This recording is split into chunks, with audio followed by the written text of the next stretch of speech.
Ready? All right, we'll get started with quick statements from Coach, and then we'll jump into questions.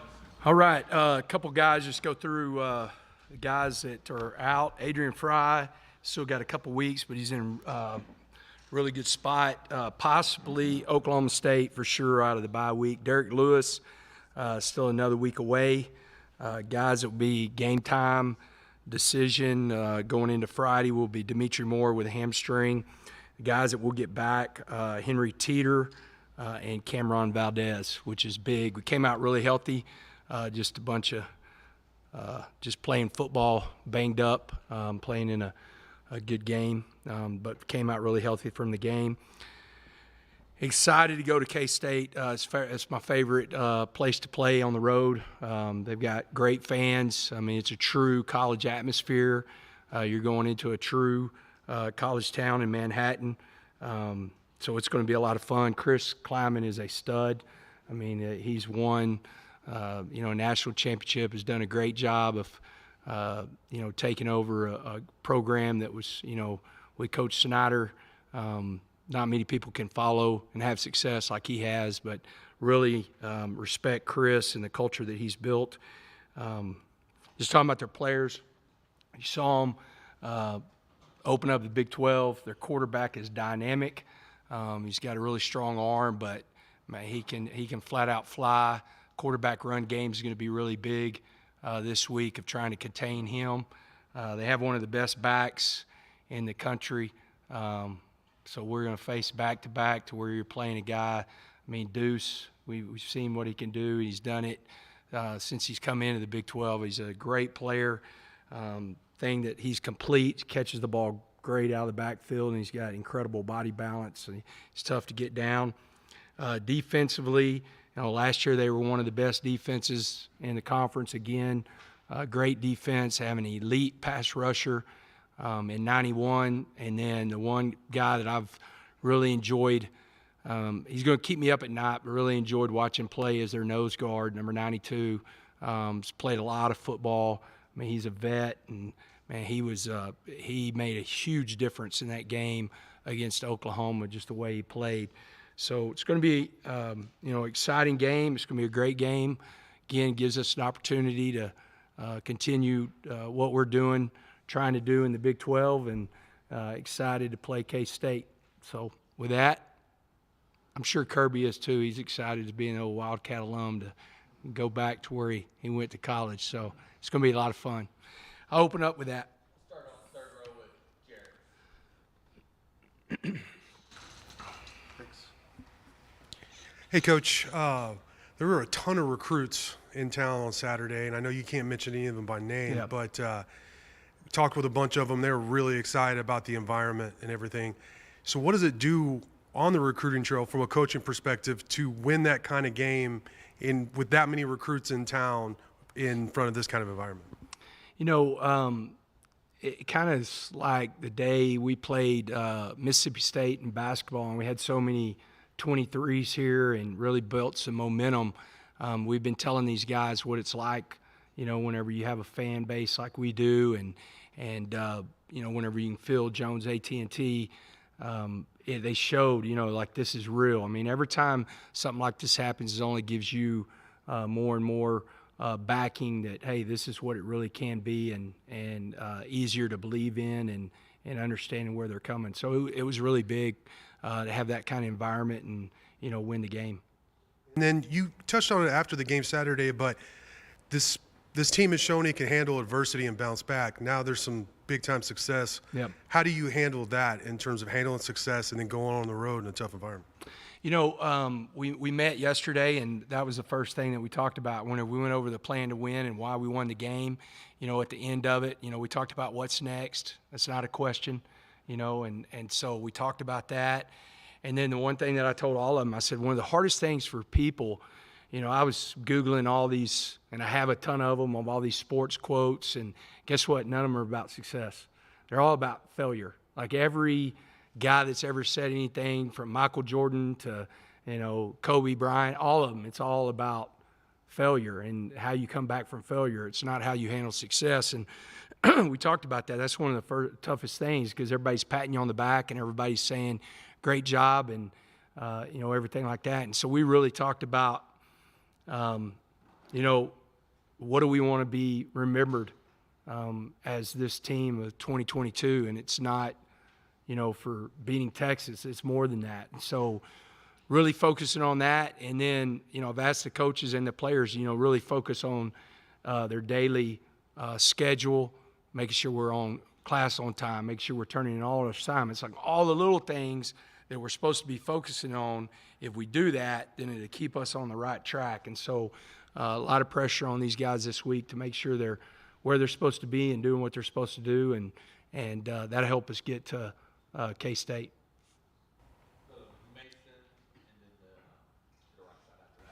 Hey, Coach. Both you and K-State are coming off of arguably the two biggest wins of past weekend, the biggest win for you guys in quite some time, too. How much of that momentum is going to play a factor in carrying over into the next weekend for both schools? I think it's going to be good. I think it's two good football teams playing. They're going to be excited. They're going to have a great crowd. I'm sure it's going to be sold out.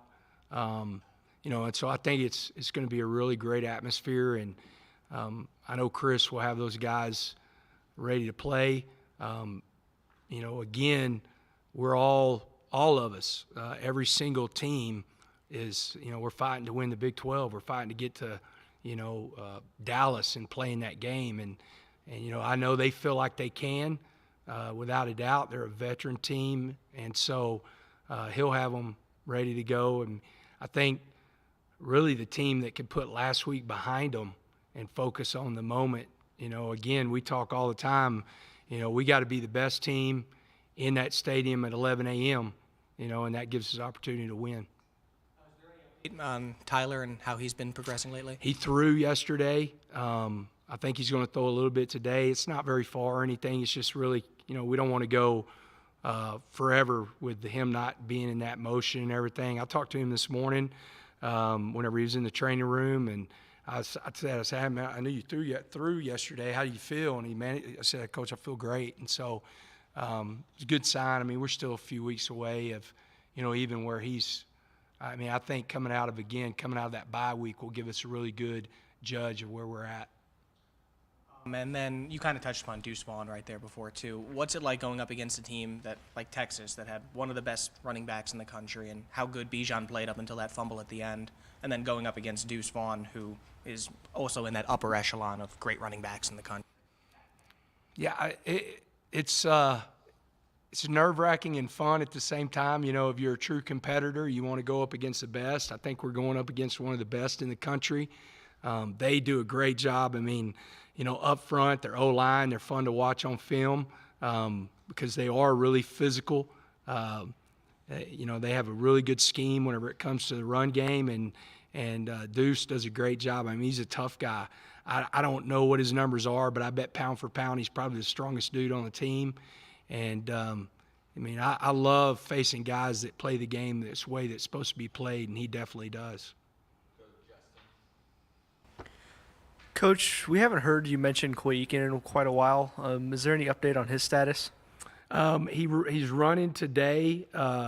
It's a groin, and he's running today, and so we're hoping that, I didn't put him on there because some of these guys that are freshmen or younger guys, they haven't played, and so I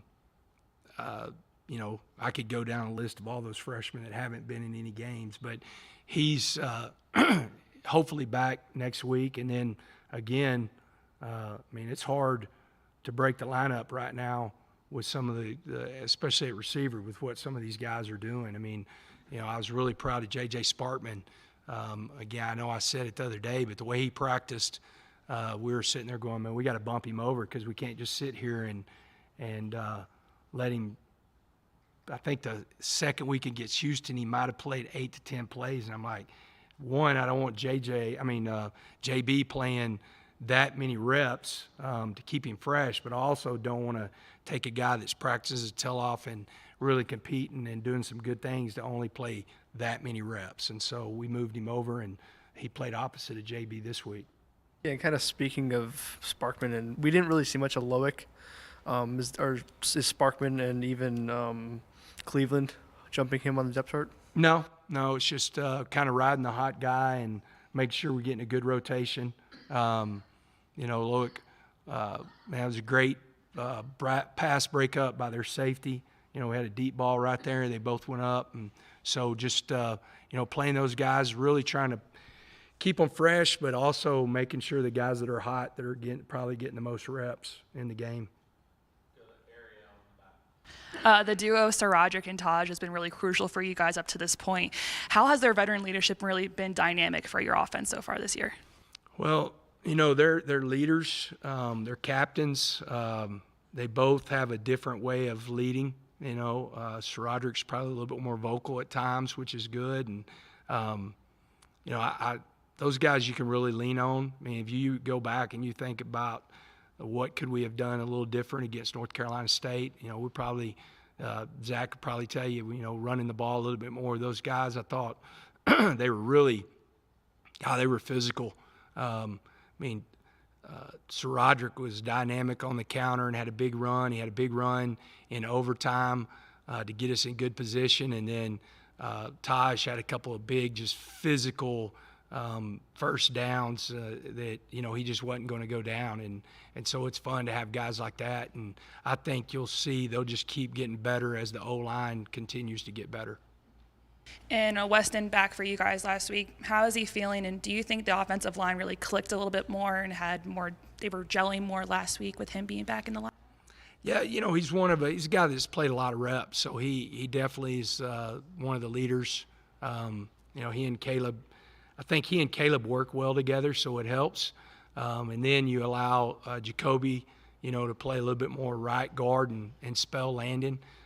We're getting better. I think a lot of times whenever we don't have this philosophy at all. Our philosophy is we're going to just keep building and get better, every single day and every single week. I think a lot of times whenever people come in and they're like, well, this is what we are, this is who we are, we don't believe in it that way. We believe that, we keep pressing these guys and they keep believing and the more reps they get. I mean, you're talking about, I think somebody said the other day when we played North Carolina State, they had one guy that had more starts than anybody, my offensive line combined, in one guy. So I think you're going to see that they're just going to keep getting better, and I think they're getting closer and closer to Hamby's tough guy mentality. I think position groups really take on their position coach, and he's definitely a tough guy, and I think we're going to keep getting tougher and tougher, and that's always good when your O-line is doing that. Mentioned a little bit about their pass rush. I guess from a perspective, like a pass protection standpoint, are we going to see more tight end and running backs in that sort of situation? I think, you can at times, but it's also, identifying where these guys are, who we need to help. Do we slide that away? I definitely, after watching their nose guard, he has my respect, and so we've got to have a good plan on what we're going to do with him. But tough thing is, you give somebody too much attention and then somebody else shows up in that game and beats you. You got to make sure you have a good plan overall. I do think that we'll see tight end and running backs and, chip in at different times, but I also want to make sure we're doing a great job of cleaning up the picture for the quarterback in the game plan so he feels comfortable. I mean, I think you saw with this week, Kitley had a great game plan. Donovan, worked his tail off to execute it, and, we did get hit a couple times, but it also allowed him to identify, where he needed to go with the ball, and he got it out. And so we got to figure out exactly how we're going to do that to protect him the best, but also make the picture the best for him. There's been a lot of talk about Deuce Vaughn and their quarterback. Is there anybody else from their offense that you kind of got a key in on? How their wide receiver, number 4, he's a dude. I mean, especially in the return game. He's one of the best returners, definitely in the conference, if not the country. And then he's a big, long receiver that's physical. So they've got some really good football players, and they do a really good job of getting them in good situations to move the football and score points. Coach, on the fourth down decisions, is that a decision by committee? Do you have the last say on that, or is that something that the guys have figured out how you want to do that? No, I have the last say. It's a decision by committee. But we know going into every single drive where we're at. Like literally it starts out, hey, here's the magic number. And so we know before we ever start that drive, and then it changes after every first down, and of course, once you get to the 50 and past the 50, then it gets a lot more aggressive. And all that takes into account, like how much time's left in the game, where you're at in the game, what's the score in the game. And so you're really talking through the situations as soon as Kitley's sitting there, he knows wherever the ball, he starts that drive, that he knows the first magic number, and then it goes from there. And then, like, when you're at home just watching a game live, not just going back and forth, do you kind of look at those coaching decisions and you see does it give you a different perspective maybe when you're looking at that and then you're having to do that yourself? Yeah, I've always tried to learn from, the best guys and the way they do things. I think that's big. I think the one thing that, it's happening in all sports. Baseball is probably the first, of course, because it's such a number-driven sport. But, the one thing I thought the commentators did a great job on Saturday after I watched it back. I watched it Saturday night at about 1 o'clock in the morning, and so I guess it was Sunday morning, of understanding. I think a lot of times people are still in the past and have not studied what's going on in the game right now, so they're critical, but they don't understand the decision-making that's happening in the time, and which is fine. It really doesn't matter. At the end of the day, you have a philosophy and you stick with it, and that's everybody in that locker room is what matters. They believe in your philosophy.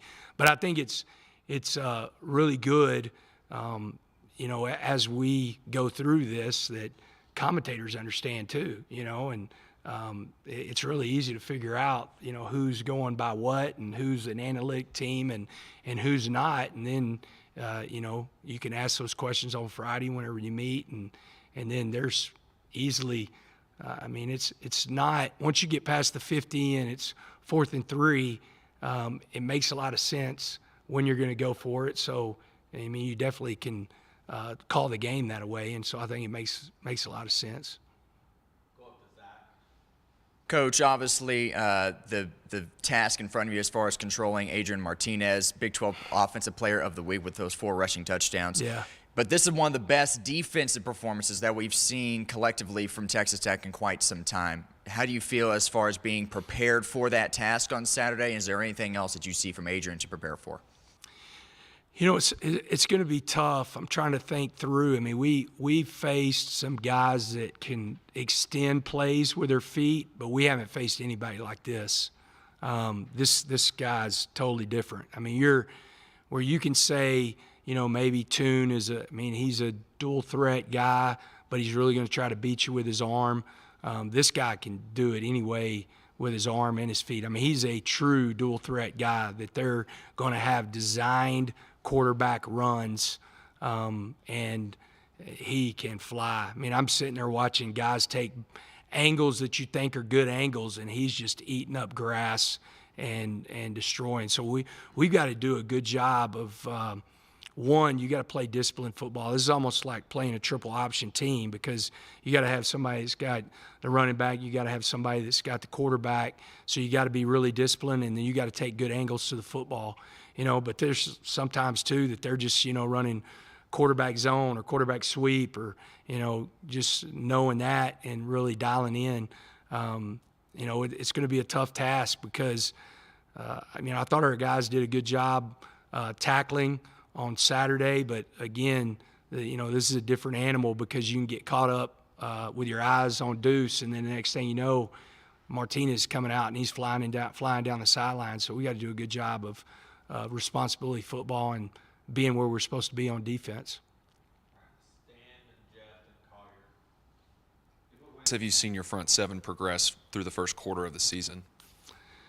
I think we're using our hands a lot better. I really, I felt it going into the week or going through practice. Miles Cole is doing a great job. One of his his gifts is his arm length, and I could see he's getting just better and better with his hands and being physical and extending guys. I mean, he did that on Saturday, but I think we're getting so much better with our hands. I think we're understanding where each other fit. The more you play in this defense and the more you practice and the more, you watch film together, you understand and you can play off of each other. I think the biggest thing,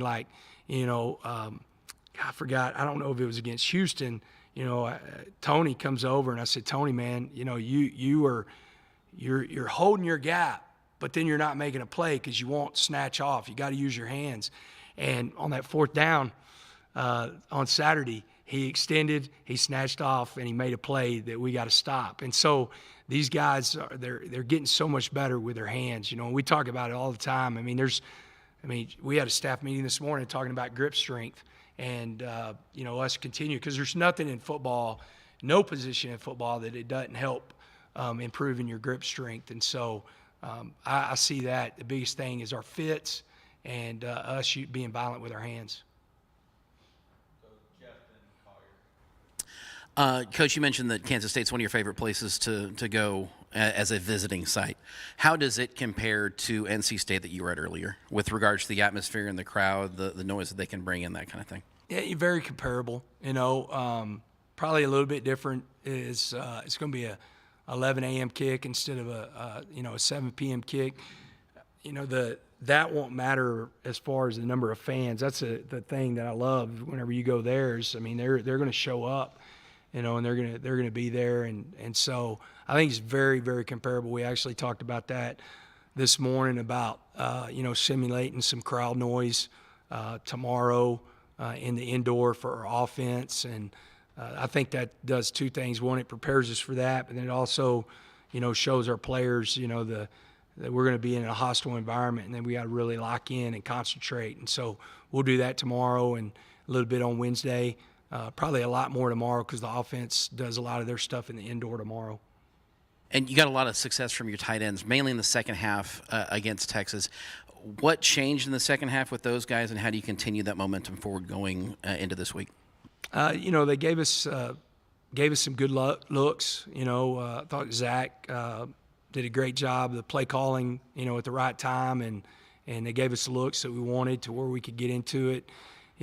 The guys, I was fired up to get Baylor back. He gives us another big body. You're talking about 6'9" in Mason. Mason did a great job of catching a ball that Donnie put on his back hip to where nobody else could, get to that ball. And then, Baylor, he's been building and he's been getting better and better. And, he got banged up against Houston, so didn't get to play against North Carolina State, and had a great week of practice. We get Henry back, so we're starting to York. York did a great job. He played fullback on the one play whenever we ran, power right off the right side to get the first down, and he did a great job kicking his guy out. So we got some guys at tight end that we really believe in. Josh is doing a great job. Coach Cochran's doing a great job with them, and we'll just keep building that group. The great thing about them is we can split them out, and they become really tough to defend because they're so big and so long, and they all can catch the ball. So I think that also puts a lot of pressure on people because you can be in 12 personnel but be in a 10 spread look and feel good about those guys being out there. Go Carter, then Carlos and Donovan finish. Coach, Miles was very busy in that first quarter compared to earlier in the season. How important is it? Is he a guy you need to get in the rhythm of the game early on? He had waking up that morning and being around him. I would have been shocked if he didn't have a great game. He was really locked in. He's one of those guys that, he's a fierce competitor. He's a tough guy. And I think he brings a little extra energy to our team offensively when we get him going early. And so, he and Rabbit never shut up. They're constantly talking and getting excited and getting fired up, and that's a good thing, man. I don't want to change them one bit. And so I think it helps him because he definitely people feed off of him and his confidence. And so it's good to get him going early. And, we'll try to do it again on Saturday. You mentioned earlier about the quotes and everything that you look up. You seem like somebody that studies. I mean, I saw you talk about Bill Belichick 7 months ago. What's something that maybe you've taken from Chris Klieman or learned from him in your interactions with him? Yeah, I just think the big thing with him is, the culture that he's built. I've watched videos of them in the locker room. I've read a lot about him, and he's just such a great guy as far as the team buy-in, and and recognizing different people for different things. And they had a video out I want to say it's a couple years ago, but it could have been last year. It was really cool that one guy got an award, and he came up and he picked the next guy. I think it was he picked the next guy that got the award for the week, that he's the one that thought that this guy was the guy that exemplified that award. So I thought that was really cool. He's obviously a great X's and O's and football coach, but he's done a great job of building a culture, because it's tough to follow an icon and a guy that probably turned a program around. If you go back and you look at Coach Snyder, that literally was one of the worst football programs in the history of college football. And for him to turn it around and do what he did, it's pretty incredible. And then you got to follow those shoes, follow that coach. It's really tough. Coach, last week you were stressing to the fan base to make good decisions, so I kind of wanted to get your assessment and thoughts, I guess, based on the incident that happened after the contest on last Saturday. I don't have a lot of thoughts. There was only one incident where they threw anything on the field. That was I think it was our first touchdown going into the south end zone. The world we live in right now, we've got to be smart, protect each other, and realize that there's a class that we're going to play with. I think that I've been coaching for 29 years, been a head coach 15 years. In my 15 years, I think that every single person would say that my players play with class. They play the game the way it's supposed to be played, and the way they're supposed to act. And I hope that we continue to do that as a football program, and be the class of college football. And that's what you control what you can control. I know I can control that because that's what I'm over. And I'm going to make sure I pour into my guys, get them to understand the way you're supposed to play football. And hopefully that carries over and is an example for everybody. Joey, you touched on special teams a moment ago.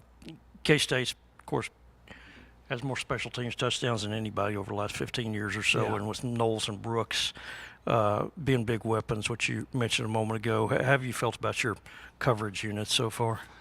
Did a pretty good job, minus the first one last week. Coach Perry and I actually met this morning and, kind of moving some guys around. Guys that are on there, but moving them to different spots, some strengths that guys are showing at the point of attack and making sure we're getting them to the point of attack. Got to do a good job of when we have the opportunity to kick the ball in the end zone to where it cannot be returnable, that's the kick we get. I think that's extremely important because, sometimes you shouldn't have to defend a kick, especially if you're either kicking with a wind or there's no wind. It'd be interesting what the wind would be like on Saturday, but I feel good. I think that both our coverage units are getting better, and we just got to continue to stress, what we're doing and where they got to fit. Coverage on kickoff and punter, exactly like a defensive player. Everybody's got a gap. You got to fit in your gap. And the one thing you've got to do, just like a defensive play, you got to win your one-on-ones. And so we got to continue to do that. And then we got to make sure the kickers and punter are taking care of their job and their business too. I think sometimes we try to be too perfect. I've talked to both of them about, man, you don't have to be perfect. Just let it rip and good things to happen. And I think some of the things that have happened to us in the last couple of weeks, punting and kicking has been just trying to be too perfect. Play in the third quarter, Jalen breaks through, has Hudson Card in his grasp. Card throws it away up the middle. Intentional grounding. It's intentional grounding. There's no 100%. Did you send that one into the conference? Yeah, we send like any and all. And a lot of times, I'm going to tell you, I mean, again, ask about fourth downs and me watching games and learning. I mean, I send in a lot of stuff just that I want to learn. Like, was this or why wasn't it? And it's not criticizing the officials. I can see where sometimes you don't call something or something like that. But sometimes I'm just trying to learn as much about the game as possible. So whenever you get in situations, you want to speak their same language. We know more about football than they do, and they know more about the rules than we do and how they interpret them. So you're always trying to send stuff in to where you can also learn and see the way they're speaking and the way they're talking through the rules. So whenever it comes up in a game, I'm talking the same way they're talking to each other, and it helps. So did they acknowledge that, the conference? We're still waiting to get it in. They get it on. Usually get it in the next couple days. You mentioned grip strength a moment ago. Yeah. Who stands out to you on offensive line or defensive line? Who has the best grip strength? Yeah, Tyree Wilson has got some. I mean, Tyree Wilson, J-Bug, Tony's coming on. But those guys, man, when they grab a hold of you, they usually get you down. Coach K, Krishan, he's got some serious. I mean, you could see it, one, the way he's running the football, but how he usually gets the ball down. On the opposite side of the ball, I mean, J.J. Sparkman, I mean, he's got good hands, but I think because his hands are becoming stronger, that he's catching balls and really going up and getting the ball. QBs usually do because they've got to, do such a good job with the ball in their hand. And so, I think those are the main guys. And we just got to keep getting better. And anytime you get better with your hands in football at every position, you're going to have more success. How does your strength and conditioning staff contribute to that in terms of what you can do to improve in that area? We're actually talking about it this morning, and it comes back to, I told them, I said, when we did our pull-ups and everything, we always did towel pull-ups because we wanted, them to feel grabbing cloth because that's the way you tackle or that's the way, if you're blocking and you can get your hands inside as an O-lineman and grab a hold of something, that it's better. So stuff like that. And then just, them concentrate on any kind of auxiliary lift that they can do to help that. Maybe we can go to some farmer walks and stuff like that for encouragement if somebody's late to class. So that probably helped their grip strength. I'm glad you brought that up, man. They're not going to like you for that, but we're going to start doing that too. Back on tight ends for just a moment. Yeah. Obviously, with Henry out last week, you needed and used a third tight end. Actually, did more 13 it seemed like than you had so far. Jaden York's development to get to the level where you used him more on offense than he had been used to this point. And I guess, was there anything said just with him being a Austin kid playing against his hometown team, having that opportunity? No, I didn't even think of it. I came into camp, and as hard as he worked during the summer, we came into camp, and I kept messing with Coach Perry, just saying, man, you got to get this guy on some teams. I mean, he's physical, he runs, and so he's just really been building, because he's on a lot of our special teams, and then he's a guy that really loves football. He practices well, and so. Teeter would have been in that position whenever that fullback position, but we felt like Jaden was going to be physical. He's about 235 pounds. And so we have a really, really good problem from the standpoint of having those tight ends and having all four of them that can, really, whenever they go in the game, we feel good about wherever they're at. Mason has become more and more of our inline tight end with his hand down, just growing as a physical guy. But I feel good about any one of those four being in the game. All right. Thanks, Coach. All right. Thank y'all. It's great seeing y'all.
Uh-oh.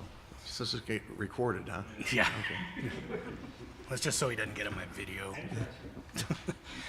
Coach DeRuiter, in terms of that big play by Reggie and Krishan to force the fumble on Bajan, what type of effort or what did maybe you see on film that allowed that to happen? Because that was the first fumble he had all season, so certainly y'all had to kind of really put some pressure on Bajan there. Well, I think we had a fumble that Krishan forced against Houston as well. But, you know, in those situations, especially in overtime, you know, we talked to our guys, you know, our goal was to get a takeaway at that point or make them kick. In overtime, you've got to do it. And I think, you know, we've done a nice job during our spring and during our fall camp of emphasizing our red zone defense. And our guys have really stepped up to that challenge. And to make that play at that time, that's what big-time players do. And I was really proud of him. He really played a really good game, and to make a key play in the ballgame like that was huge.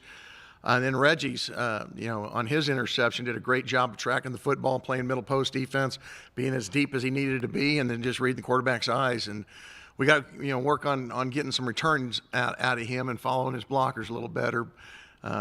5 looked like a pretty good linebacker for them. He tracked it pretty good, but he's probably going to make some more money as a running back at the next level. Coach Martinez had a fantastic game last week, both on the ground and through the air. How do you plan to limit his scoring this week? It's going to be difficult. I've known Adrian since he was a sophomore back in Fresno when I was the head coach at another school. And he's a very talented young man. He's very athletic, as you saw. He's the kind of guy that not only can beat you with his arm, but probably more importantly with his legs. And they've got some designed quarterback run game that puts a lot of stress on your gap integrity and your run defense, where you've got to, you know, have somebody account for him all the time. And then you saw on third down when everything was covered, he takes it on 3rd and 16 and moves the sticks and gets, you know, huge games that way. So you've obviously got to have a plan that's not just a normal plan like we've had the last couple of weeks where guys primarily stay in the pocket. You've got a plan for the quarterback run game from designed and called runs, as well as the ad-lib things that he does a really good job with. And at the same time, he's completing over 60% of his passes. He spreads it out really well. I think they've got 5 different receivers with double-digit catches or close to it. You know, Deuce Vaughn's somebody who we're obviously concerned about. He can get it to him in the throw game as well as running the ball, and you know, the tight end and 2 receivers all have catches. So it's a really diverse attack that you can't just concentrate on one thing. Reggie, Malik, and Rayshad play every single snap on Saturday on defense, and some other guys played pretty close to all of those. Is that something you think is going to continue, or are we going to see more rotation in the secondary? Well, we talked about that. One of the things that we were very fortunate that our offense did a tremendous job of controlling the football and having over 100 plays on their end, where we had, I think, 62 snaps of defense. It's still a lot because a lot of those guys play a ton of reps on special teams as well. We're going to get Kobe Minor going a little bit more. We're going to try to get Keon Blankenbaker at safety a little bit more to get him take some reps off some guys. And I think T.O.'s reps are going to go up as well. Had Bijan Robinson last week. How much differently do you have to game plan for Deuce Vaughn? You know, 2 really premier running backs in our conference, I think really nationally, and probably couldn't be any different. You know, in Bijan, you have a traditional, you know, power NFL back with explosive ability, great vision, strength, cutback ability. You know, he's the fastball pitcher. You know, he's throwing 90 miles, 100 mile an hour at you. And now you got the knuckleballer coming in this weekend with Deuce. And he's a guy that, I mean, you see him and you see Sproles all over again. You know, similar stature, very dynamic, can make guys miss all over the field. For a shorter guy, he's not small. He's compact. He's put together. So he runs through and runs extremely strong. Yeah, he's a handful. And so we're going to have to, just like last week, have multiple guys at the point of attack because he's going to make a bunch of guys miss. We'll go next to Mason, followed by Justin.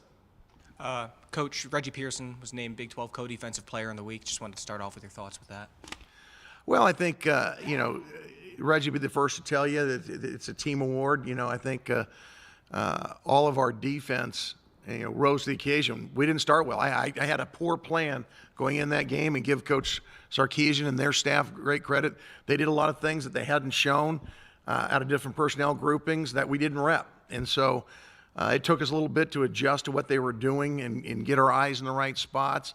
But I was proud of the effort that our guys did, in fact, take to the corrections and settle in and play some, pretty good defense. And as key as a play as Krishan's was in overtime, Reggie getting that big pick was huge, as well as getting the fumble that Krishan created. So, certain guys have knack for being in the right place at the right time. I think Reggie's certainly one of those guys, and I was really happy that he was there on the spot because he made 2 huge plays that we needed.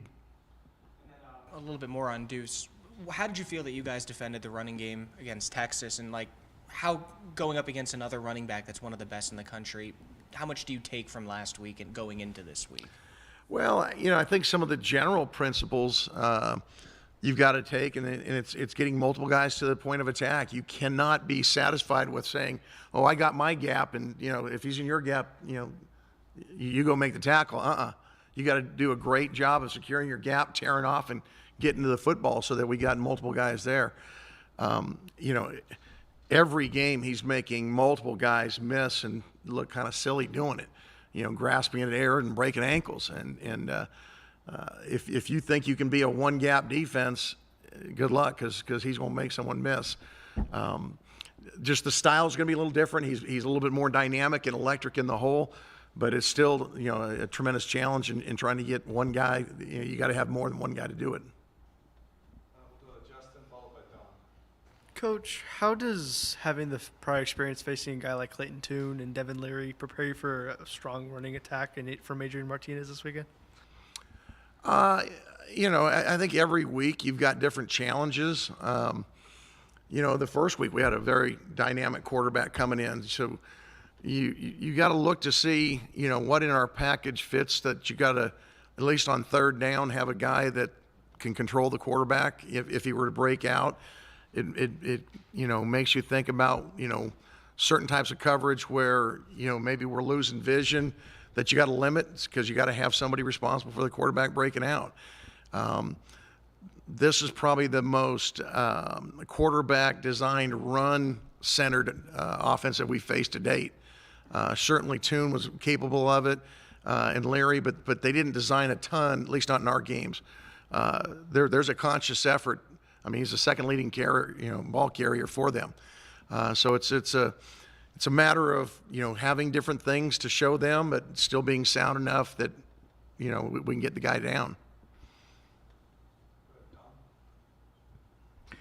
Tim, Tony Bradford had a couple of big plays that stopped drives the other day, and Jalen Hutchings broke through and had the quarterback in his grasp a couple of times. How did you just feel overall about the way your defensive tackles played? Yeah, I've been really pleased with those guys since last spring. I knew coming in here, when you see them, they're undersized as far as not thickness, but length.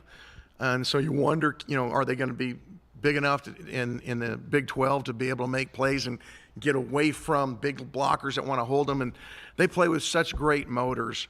And then the other thing I think that's helped them is, when you have guys like, Miles and Phillip and V, they're fresher now. Where a year ago I think they were playing a lot of snaps on their own. And, and again, when we're only playing 60 snaps, I don't know their exact snap count. I don't have it right here in front of me. I think that they can go harder longer because they know, hey, if I'm out, somebody else is coming in, and they're not necessarily going to drop, from a 1 to maybe a 3 or 4 level player. It's 1 and 2 are pretty close. So they've been playing with great energy, and they keep fighting in their pass rush, and they're making really timely plays for us.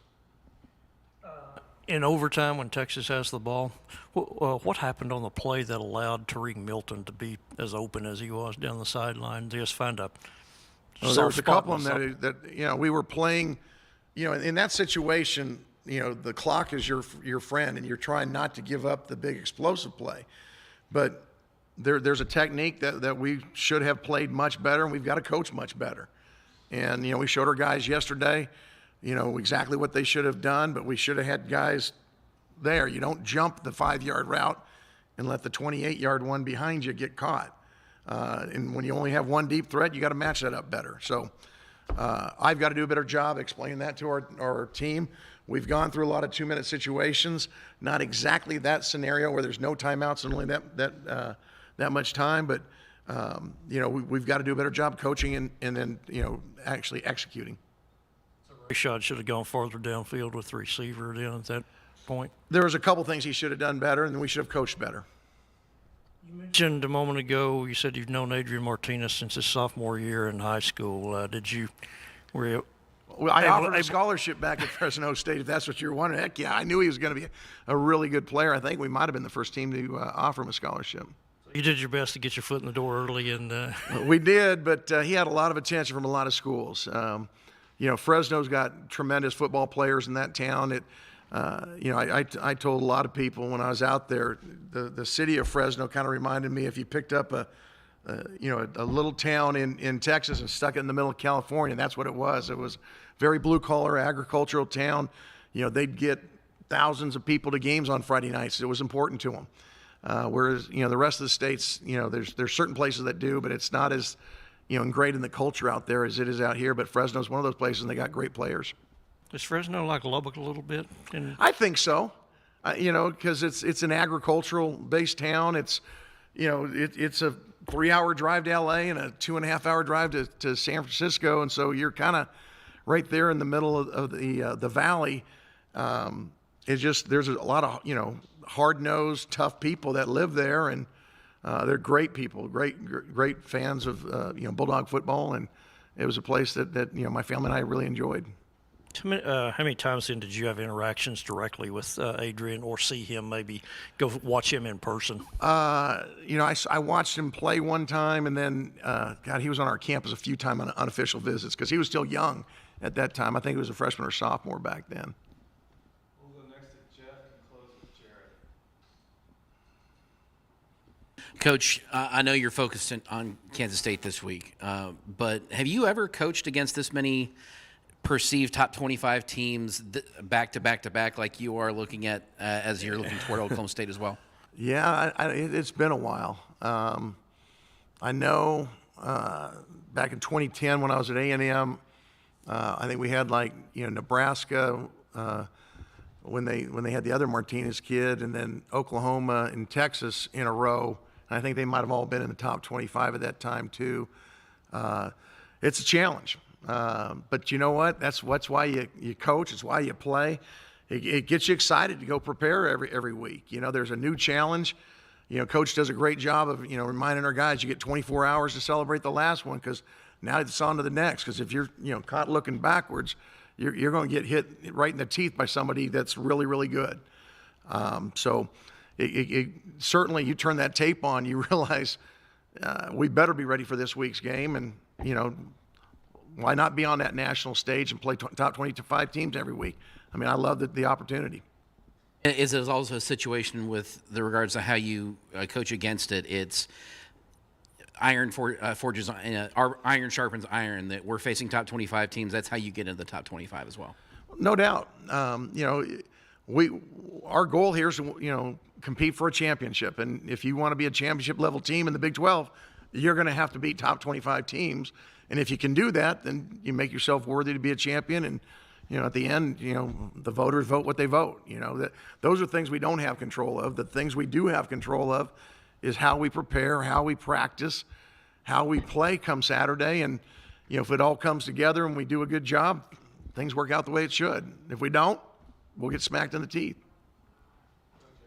Hey, Coach, to follow up on Don's question about the defensive line, Jalen and Tony, do they have more freedom to get off blocks and get upfield than they expressed they had, perhaps in the past couple of years? Because it seems like they are being more aggressive in that way. I don't know that they have more freedom. We might do a little bit more things with them from a multiplicity standpoint of, being in different fronts and different movements. But I think that, as guys get older, as football players, they get used to certain blocks from different fronts, and they know how to counteract it, and they've worked their tails off in the weight room, and they're stronger.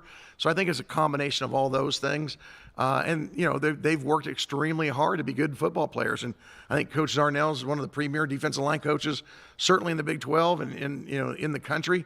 So he's got him and Kirby to tutor those guys all the time. And then that competition, I think that's been huge on those guys. They could not be comfortable, because if they are, someone's going by them. You said going into the season, of course, you're going to use Tyree in a bunch of different ways, and he's been really good so far early. What kind of impact has he had for this defense? It's been huge. I mean, he's a guy that, has the ability to really crush the pocket. Looking at the game from Saturday, that first play of the last series before overtime, he power rushes their tackle, and if he just could have, swiped him by and come underneath, we wouldn't have to worry about Krishan making that play. But not to blame him. I mean, that was a tremendous rush, but that's the kind of thing he can do. If he's left alone on people, he can win the one-on-one. He's also athletic enough and fast enough to chase things down from behind. He strains his body to get off blocks and make plays. He sets tremendous edges. He's a really, really good edge defender, and I'm glad we have him. All right, that'll end things with Coach DeRuiter. We'll get to Coach Kitley next. All right, guys. Thanks, Coach.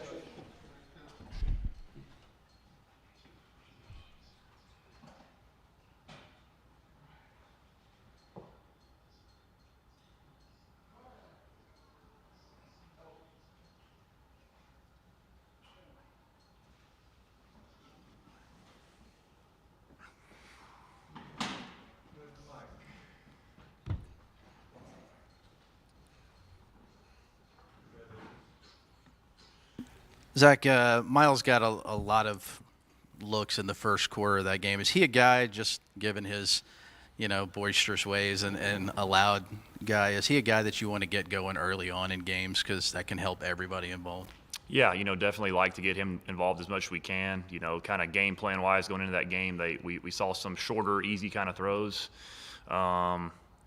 that we wanted to take advantage of early, that he was just kind of that guy. He's kind of our short area space guy we want to get the ball to. And then, he had the big catch there in the red zone when he got hit in the back pretty good. That's a play we've been repping for a couple weeks, actually, that we've kind of just kept in the game plan that's kind of morphed into feeling like it worked against NC State as well as Texas. And we kind of kept that in the game plan. And he came up with a big catch there. But absolutely, Miles is a good player.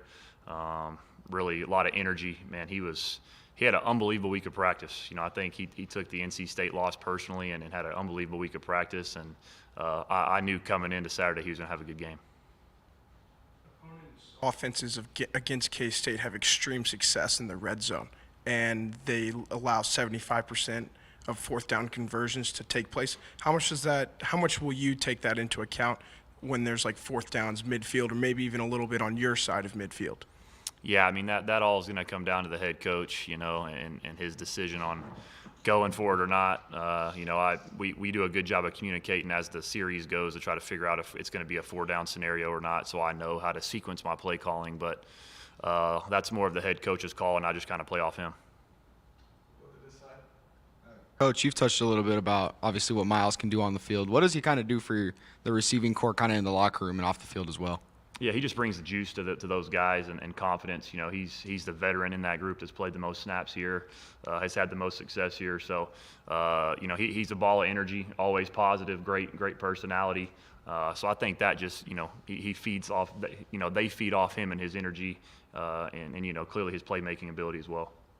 Saw the tight ends get quite a bit more involved on Saturday. Was that something you kind of game planned during the week, or more of a situational thing on game day? Yeah, we felt coming into the game plan, we kind of wanted to keep them spread out, schematically spread out, but using our tight ends in space. And we had a couple, I wouldn't call them special plays, but certain scenario plays that we wanted to get them the ball in. We hit Baylor on 3 big ones that we felt really, really good about schematically that we could hit them on, and those just kind of worked out. So again, it's going to kind of go week to week on what personnel do we feel like gives us the best opportunity to win games, but I think you're going to continue to see those guys be involved. We'll go next to Justin, followed by Mason, and then Jared. Coach, we saw, or Coach McGuire talked about J.J. Sparkman and his development last week. What did you see from him, and kind of why did he make such a big impact on Saturday? Yeah, just very consistent. He had a couple big catches that kind of maybe go, get overlooked a little bit. He had the big, we had a penalty, it was third and very, very long, and he ran an unbelievable route, and we got 15 yards on third and long to get us in a scenario where it was a 4th and go type of scenario. So that got us in that, and the next thing you know, we get the first down on 4th and 6 or 4th and 8, whatever that was. So those plays get overlooked sometimes. He had a big slant on a second down that was a tough catch that Donnie kind of put on his back shoulder a little bit because we had a linebacker underneath. But he's done just a really good job again. Very consistent throughout the week practice-wise, and it was his time to get out there and show us what he's got. And again, I think you'll continue to see more and more of him as we go. Coach, what stands out to you the most about Kansas State's defense? Yeah, they play really, really hard. They're a little bit different schematically than we've seen this last week. They've got 2 of the better defensive linemen in the league, in my opinion. Defensive end, 91, I want to say was Big 12 preseason player of the year possibly. He had a lot of sacks last year. He's very active in the pass game. And then their nose guard, man, you watch him against Oklahoma, who historically always has one of the best O-lines in the country, really gave their center fits. So very, very active in the defensive front. Schematically in the secondary, how they played their coverage scheme kind of protects the secondary to a certain point. Not a lot of islands that they're put on, but they have that, what I call the free player, that middle safety that has a lot of freedom and is very involved in the run fit, and he does a really, really good job. They fly around, play fast. They don't beat themselves. They're kind of a blue-collar type that prides themselves on their culture and not making mistakes and some of that stuff. So, they're all hard, and this is going to be another one for us that's a really good defense we're going up against. Game for Donovan last week, no picks, no sacks. What clicked for him between NC State and this week, or maybe even the beginning of the season? And for you, going into this year thinking that Tyler was going to be the QB1, has it been an adjustment for you kind of having Tyler or Donovan in that QB1 slot from a play calling standpoint as well? Yeah, I think it changes some, not completely. Again, what we felt like we were going to have success against NC State was completely opposite of what we felt like against Texas. Again, completely different schematically defense. We knew they were going to be really, really good up front. I tried to protect them as much as I could. We moved the pocket a little bit, threw a lot of quick game. We didn't take as many downfield shots as we normally probably would. But again, I kind of felt like if we can do what we need to do and kind of sustain those long drives that we did and had score 28 to 31 points, we'd put ourselves in a really good situation to win the game. And at the end of the day, it's all that matters. But again, I think every game you continue to see Donnie play, he's going to continue to get better and better and better. Still a young kid that hasn't played a lot of snaps quite yet.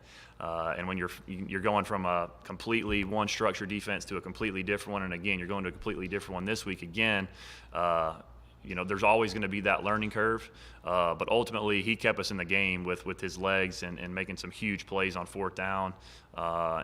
Clearly with him versus Tyler, you're going to see probably a little bit more of the quarterback run game just because he's 235 pounds and really likes to get downhill fast and loves to run the ball. But no, he had a great game, and again, not turning the football over, something that we've been harping on, because I want to say it was 5 in those 2 games before, protected the football, and that's what ultimately kept us in the game.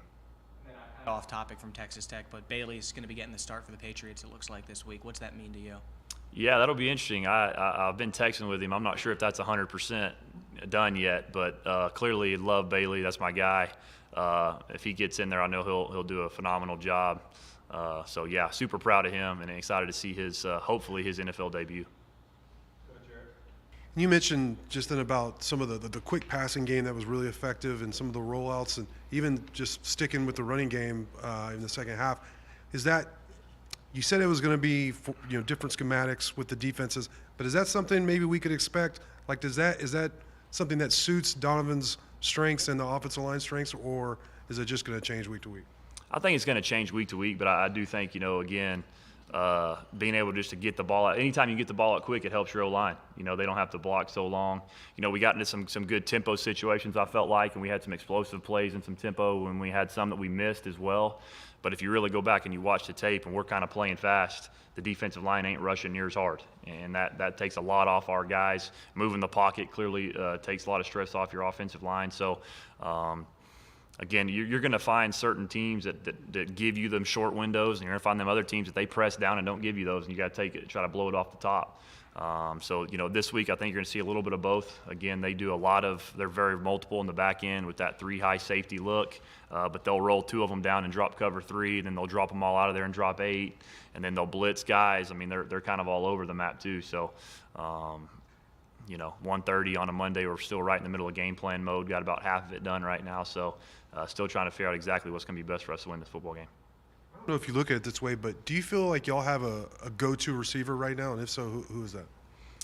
I think it just depends. Again, you know, you go week to week, kind of, you know, you could keep going back and forth. You know, week 1, like we knew we were going to be, it was going to be those outside guys. And, you know, this last week, for example, we knew we'd have some of those underneath throws and try to get Miles the ball in space because we feel like he's a difference maker and can make some people miss and some of those things. So, but, you know, Miles, again, is probably the guy that's the veteran that's played the most snaps, that's had the most success here. So definitely want to try to get him the ball. But, again, I don't want to just force him the ball if that's not what the defense has given us. Again, I felt like, you know, this last week we had certain scenarios where we get in certain formations and we feel like the tight end could have some big catches, and they did. So we want to use those guys as well. And you know, you had a big play by Trey Cleveland on the outside. That was a huge play for us in the game on a offsides jump by them. Donnie put it up to him, made a huge play. So, I mean, it's going to be kind of one of those deals where, you know, I don't know if I'm going to say one guy because that's a great unit. All those guys are working together and try to find week to week who can get open the most, you know, and get those guys the ball. You know, won that center position battle and is playing such a critical position. How do you feel like he's played so far through 4 games? Really well, really well. He kind of got banged up in the shoulder. He's fine. Just nothing crazy. But, you know, man, you go look at that nose guard that he was going up against every play. It was 345 pounds, grown man. So, you know, clearly University of Texas every year, I said it last Monday, they have a bunch of dudes. But you go back and you watch him, phenomenal effort. We played 100 snaps on offense. So any time a big boy like that plays through 100 snaps on offense, you're gonna get tired in certain scenarios, and some of the technique and some of those things may not be perfect. But I couldn't say enough about Dennis and the whole offensive line, how they played on Saturday. Sticking with the offensive line theme, do you think the chemistry between Donovan and the O-line now is really starting to connect compared to how it was maybe last week or weeks prior to that? Absolutely. I think, again, the more reps you're going to get, the more continuity you're going to see there. You know, I think I heard Coach McGuire say it earlier. You know, someone on NC State had more snaps than our entire offensive line combined. You know, these guys haven't played a whole lot together, and that's such a unique thing that people may not realize. That bond between an offensive lineman and that continuity that they have and the trust that they have with their brother right next to them is important. And same thing, hearing that quarterback's voice and understanding, like, hey, Donnie may be a guy that's going to get out of the pocket maybe a little bit faster than maybe Tyler would have in some of those scenarios, because all those things go into certain technique as well. If you're going to bail out of the pocket, well, you've got to understand that so you're not holding or whatever the case may be. And again, I think those guys are doing a really, really good job. Coach Hamby's phenomenal. We're starting to get, you know, that tough guy mentality, if you will, and just you're going to continue to see us get better and better and better. Again, with that young offensive line that we have, the more reps we get. Project and Taj has been really crucial for you guys leading up to this point. How dynamic are those two, but also how are they different when you're looking at your offensive schemes? Yeah, I mean, they're phenomenal. You know, I knew we were going to use them in a lot of different facets of the game, running the ball, catching out of the backfield. Those are two special dudes. You know, they carried a huge load for us on Saturday, and pass protection too. Some things that the stat books don't show up. But those guys are awesome. You know, they are different. But what I love about them, they're such unselfish players. You know, we were laughing about the wheel route touchdown that we threw to Taj there. Roderick told me, he said, I was about to start playing paper, rock, scissors on the field for that one because I knew it was going to be a touchdown, but I just told Taj I'd let you have this one. So they're just awesome dudes. I love being around them. They're super special young men and great football players. So you're going to continue to see those guys be a huge part of what we're doing offensively every week.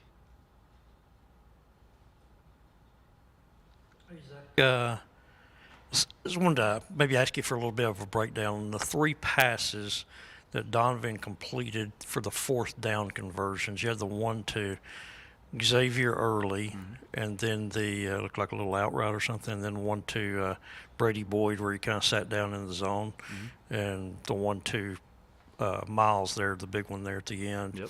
Anything about those in particular kind of stick out to you? No, I mean, you know, the first one that we hit Xavier on was a play we repped 100 times. It was a 3rd and longish type play that we repped 100 times throughout the week, and we executed it perfectly.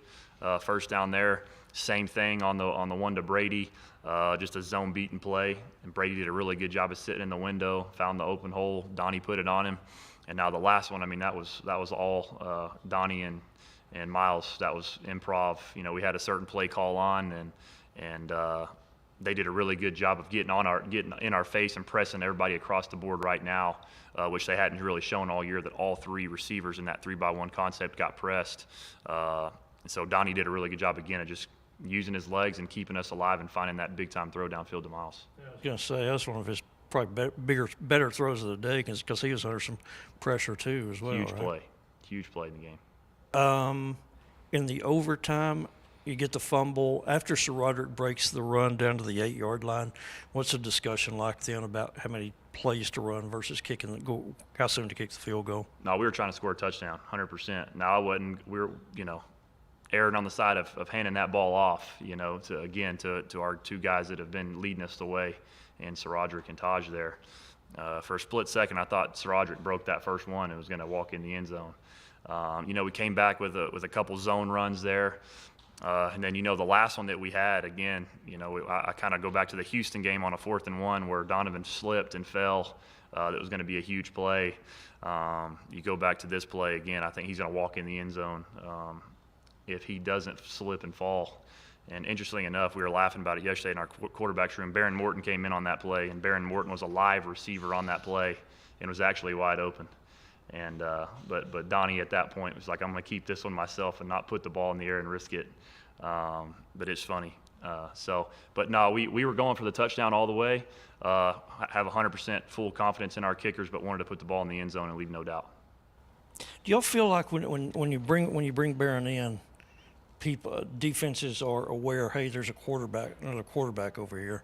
Because I think it was Overshawn pointed to Baron when he was over there at receiver. 100%. Yeah, they know that he's coming in, so they don't know is it going to be a reverse pass? Is it going to be – there's no telling what all they're thinking, but they definitely have to alert that.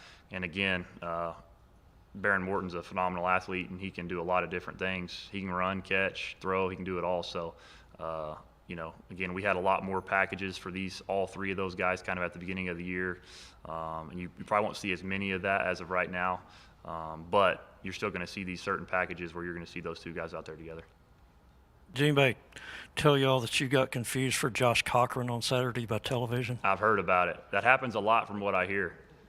So I never thought about it, but y'all do kind of have a same height and similar kind of resemble each other, huh? It's happened multiple times, yes, sir.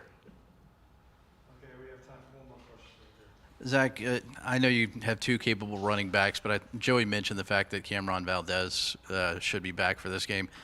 Is there a way to work him in, and what would he provide compared to the other 2? Yeah, just a break for those guys. It's going to be interesting to see. He's been out for a while. We're going to have to see, how conditioned he is and some of those things to see how many snaps we feel comfortable getting him. And same deal, too. It all depends on the flow of the game, of how many snaps has Roderick played, how much has Taj played. Do we feel like Cam is ready to go? And we feel like he will be. But, again, him not being on the field for almost a month now, I guess it has been. It's going to be good to have him back at practice because he was really, really coming along and having a huge fall camp really running the ball hard and hitting holes and creating a lot of explosive runs for us in camp. So being able to have him back is going to be huge, and just, you know, it's another great football player that we have on our team that we haven't had the first 4 weeks. So really good getting him back, and it'll be good to have him and you know, kind of, again, see how he feels and how we get him throughout the week and how do we get him involved. All right, that will do it for today. Thank you. Thank y'all.